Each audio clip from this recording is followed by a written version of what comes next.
Our sermon for third Sunday of the year 2022. The Spirit of the Lord has been given to me. I send to bring the good news to the poor. This summed up the mission of our Lord. He was quoting from the prophet Isaiah. The poor are all the people in need of God's mercy and forgiveness.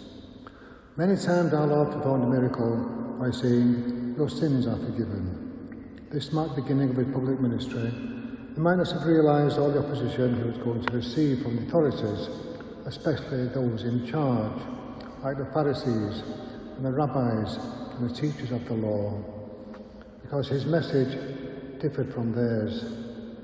They were fixated on the Ten Commandments and a harsh interpretation of the law, where he says that an eye for an eye and a tooth for a tooth.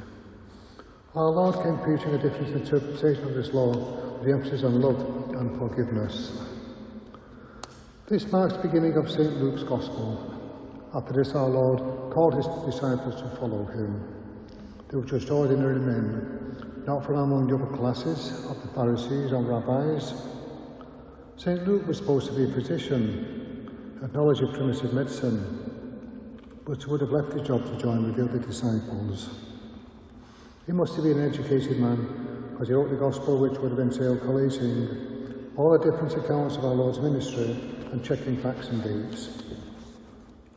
This episode takes place in Nazareth, where our Lord was known to people, and he knew him as the son of Joseph the carpenter, so they might have been thinking that he was just an ordinary working man. St. Paul in today's second reading is talking about the parts of the body being all different, or connected to each other, and dependent upon each other.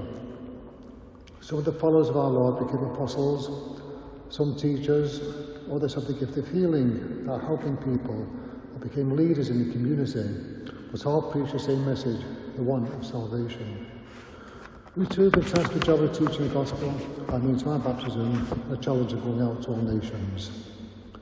All of the apostles, with the exception of St. John, went to faraway countries to preach the gospel and gave their lives for it. He had the job of looking after Our Lady, but our Lord said to him on the cross, "Son, this is your mother."